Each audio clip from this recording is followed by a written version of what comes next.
The truth of California Indians has never been told. It's never been told by the Catholic Church. It's never been told by Spain, by Mexico, by the state of California, by the U.S. government. The truth has never been told regarding our history.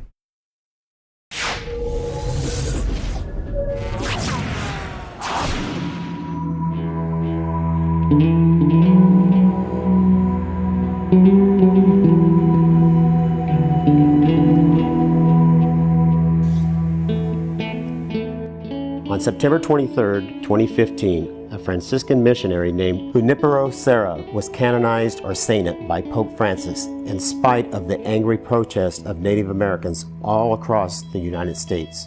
Father Serra was the person who started the California missions, and he did not treat the Native people in the missions well at all.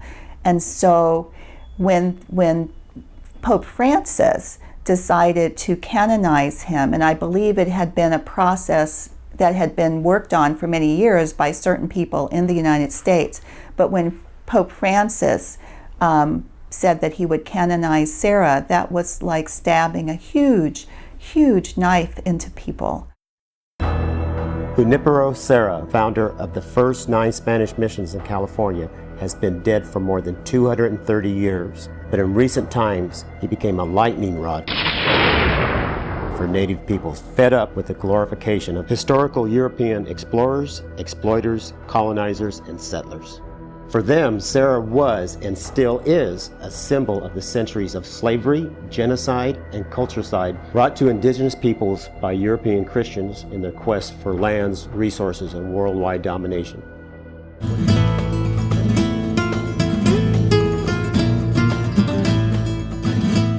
If you've ever driven down California's Highway 101, you may have noticed the historical bell markers that appear every mile or two along the way. Attached to some of those markers are signs that say Historic El Camino Real. There are about 600 of those bells maintained by the California Department of Transportation, Caltrans, which is funded by California taxpayers. What most people don't know is that California's Camino Real was a hoax, part of an elaborate myth created by a generation of land developers, tourism boosters, and fanciful riders to bring people and their money to the young state. Beginning around 1880, this myth glorified the missions and the padres while denigrating and demonizing Native peoples. That myth was eventually accepted as historical fact, touted in magazines, books, and films, inserted into public schools and taught to generations of California students.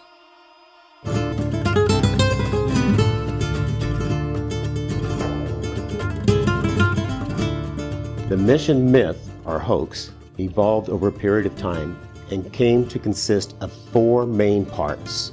Number 1, California Indians were part of the most worthless race of people on the face of the earth who had to be saved and civilized at any cost. They had no culture, religion, values, or real language of their own.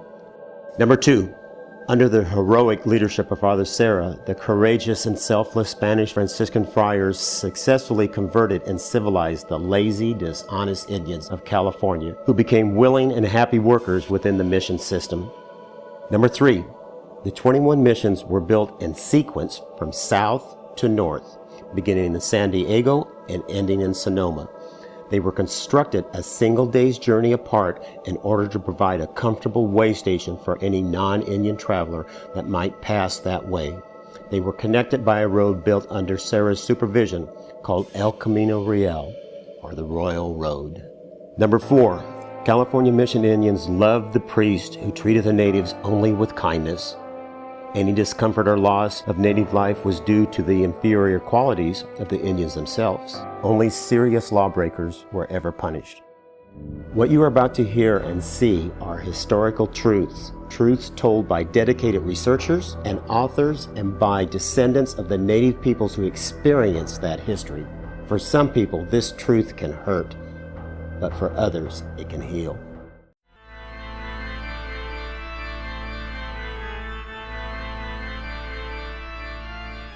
When Junipero Serra came to California, he was not following the footsteps of Jesus Christ. A lot of people think that when he came here, he was an evangelizer, and he was following the footsteps of Jesus Christ. That could be that's the furthest thing from the truth. Whenever Jesus Christ evangelized, he did not take soldiers with him. California Mission founder Father Serra had previously been an officer of the Spanish Inquisition and believed in physical punishment for those who did not adhere to the church doctrines and practices. He also believed and practiced physical punishments for impure thoughts or acts. Self-flagellation was part of his own personal routine. These attitudes were evident in his prescription for converting and civilizing indigenous peoples. He was an agent of the Inquisition when he was in Mexico. So he thought, obviously, that the Inquisition was worthwhile, that it was doing its job. So that was in the back of his mind, and you combine that with his fanaticism. And everything he tried to do was beating himself, whipping himself, and wearing what they call this mail across his chest and stomach, and that had spikes about this long, or maybe about that long, and would cinch that up tightly. And then he would have another one that was cinched around his thighs, or maybe both of them, cinched up very tightly so that those barbs would penetrate. He also used to burn himself with a torch. He'd take the torch while he was saying sermons during his time in Mexico City, and then hold a burning torch against his chest and then pull it off along with the charred skin. So that was just horrible what he did to himself. That spiritual fathers should punish their sons, the Indians, with blows appears to be as old as the conquest of the Americas. 2 or 3 whippings applied to them may serve, for them and for the rest, as a warning of spiritual benefit for them all. According to Father Matthew Elshoff of Mission Santa Ynez, the Franciscans didn't send their best priests to the Americas as missionaries. They sent problem priests to faraway outposts so they couldn't do damage in their home communities, as was a common Catholic clergy practice.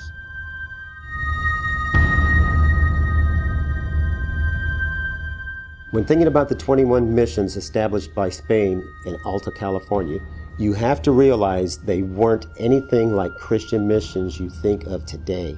Actually, the Spanish missions were intended to do much more than merely Christianize the Indians.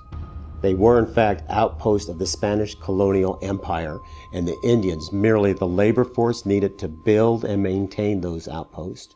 It would be a good idea to imagine if we had a time machine. So we go to the mission like here in Santa Barbara today. Everything is climate controlled, the gardens are beautiful, the statues are beautiful, the museums emphasize the religious aspect of the missions. But we don't see anything about the reality of what happened. If we could get into a time machine, and that would bring us back to all of a sudden, poof, we're here in 1778 or whatever it was, when the mission started moving, we would see something very sad.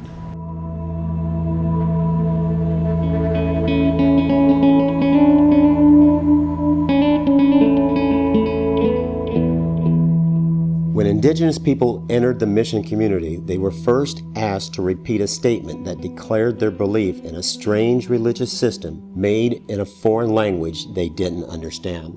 Once that formality was out of the way, the Padres baptized the neophytes, as they were called, gave them Spanish Catholic names, and entered them in the baptismal book. Depending on their age and gender, neophytes were divided into 3 groups. 1. Married couples with children under age 10. 2. Unmarried females 10 years old and up. And 3. Unmarried males 10 years old and up. Each group slept in separate, well-supervised quarters. Of course, there were rules to be followed in this new religious life. You had to learn to understand and speak a foreign language. No heathen languages were allowed. No heathen religious activities either. You had to hear the words of the Black Book every day, even if you didn't understand what was being read. Most importantly, You must not interact with the unmarried members of the opposite sex, and you must follow the daily schedule and perform your work duties as assigned.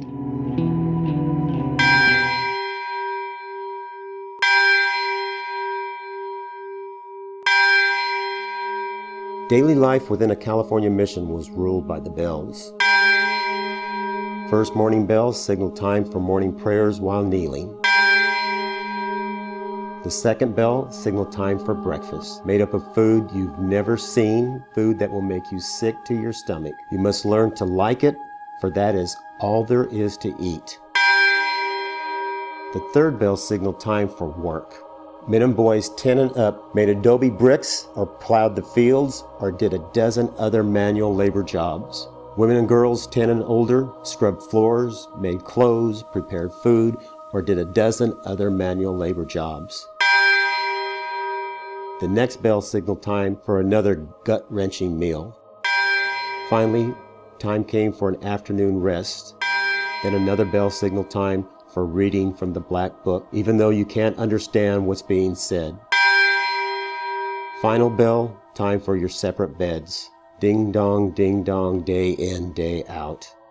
Any Indian who does not understand what's being said or who breaks the rules or doesn't do their jobs will be disciplined, as instructed by our Padre Presidente, Father Serra.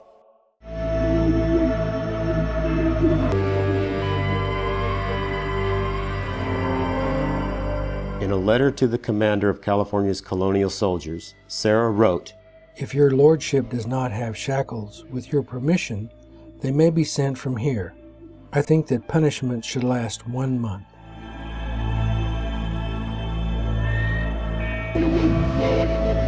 So allow me to introduce you to the tools of discipline. For the smallest infractions, like not paying attention during worship or Bible readings, there's the cane. With this, the Padre can reach across other worshipers to whack you across the back or head. Then we have the cudgel for quick corrections in any situation. For any of you who try to run away, we have several means of preventing any further attempts, such as leg irons and various forms of hobbles and shackles. For any unmarried woman who misbehaves with a man, we have these ankle stocks to take care of that temptation. The great thing about shackles and hobbles is that they still allow you to get your work done.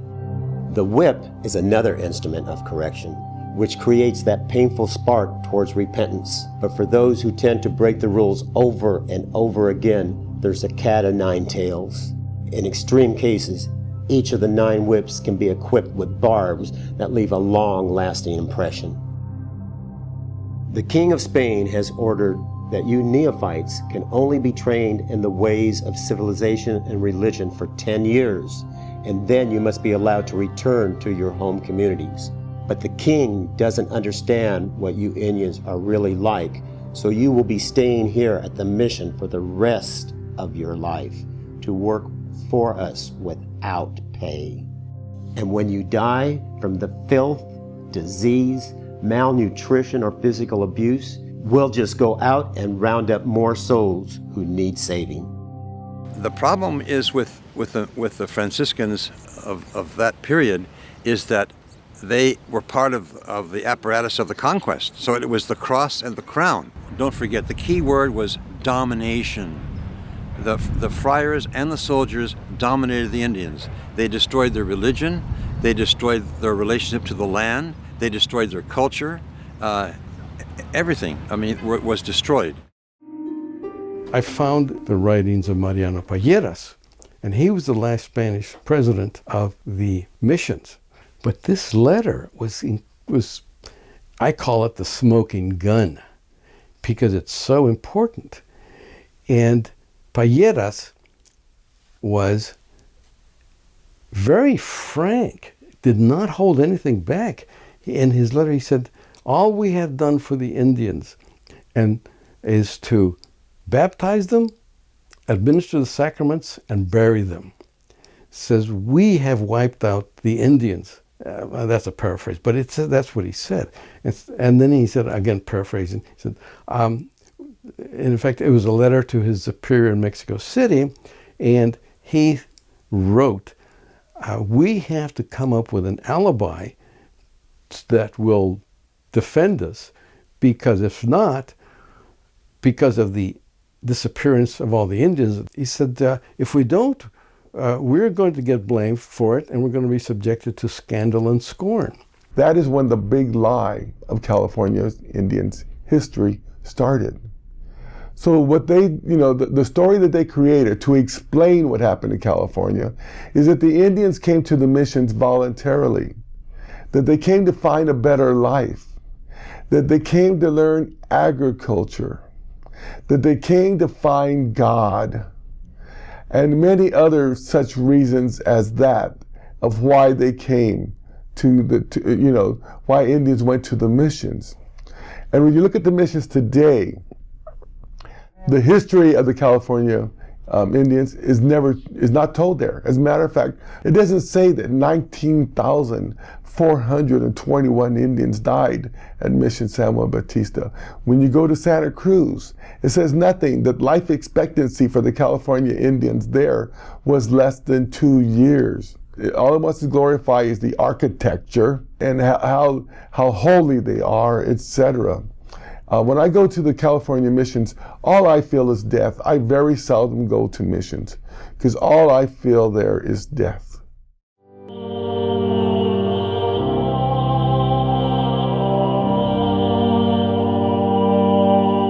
One indication of how a society values its members is how people are memorialized in death. The clear division between the value of priest when compared to the value placed on the lives of Indians is visible in most mission cemeteries. The burial places of priests and church leaders were marked with notable symbols, crosses, and memorials. On the other hand, the deaths of the Indians who built the missions and for whom those institutions were supposedly established were marked with nothing. The final resting place for 2,000 to 4,000 Indians at each mission was a mass unmarked grave. The fact that Indian people were dumped into unmarked graves at the missions tells me that they were a commodity.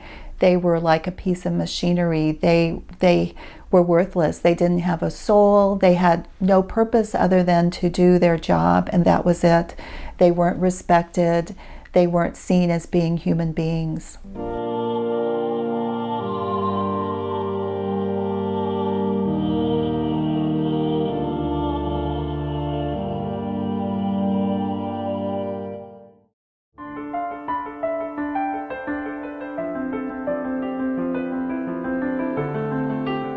What part do the bell markers along Highway 101 play in the hoax? There was no El Camino Real during that period. There were trails that led to each mission. It's ridiculous there is no proof that that what is now identified as El Camino ever existed. These people are going using what the land developers in the late 19th century used to tell people, come to California and enjoy the wonderful crops and the scenery and the ocean and this wonderful weather. Come to California. Several people traveling through California during the mission period and shortly afterwards wrote of their travels, and not one of them mentions the existence of such a road. Of course, a simple look at a California map dispels the notion that there's a one-day journey or 30 miles between the missions. The distance between San Juan Capistrano and its nearest neighbor to the north is 57 miles. From Mission San Fernando to San Buenaventura is 61 miles, but it's only 18 miles from Mission Santa Ynez to its neighbor, La Purísima. And a check of Spanish mission records reveals the true sequence of their establishment. The first was San Diego in 1769. Then came the Mission Carmel, hundreds of miles to the north, followed by Mission San Antonio. The fourth one was San Gabriel down in Southern California, and next came San Luis Obispo, and so on and so forth. These are minor parts of the myth, to be sure, but each part contributed to the undeserved praise of the ingenuity of Father Serra and glorification of the mission system. The El Camino myth had its beginning in Los Angeles with a group of wealthy urbanites who owned automobiles and wanted better roads. One of the formative leaders of the group was a woman named Mrs. A.S.C. Forbes, whose husband happened to own the only Bell manufacturing company in the state. Another man named Charles Loomis had already spent a decade promoting the idea of restoring the ruins that used to be missions because of their supposed historical significance.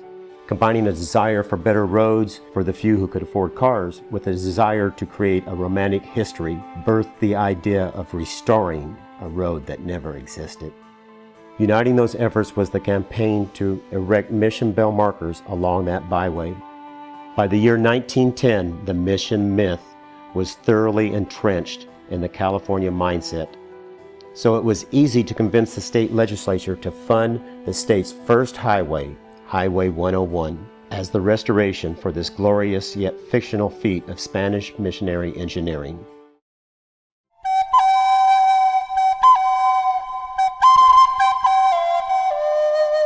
What is one to take away from all this? First, we must acknowledge our true history. Even school children in Germany learn of the horrors of the Holocaust, so something like that can never happen again.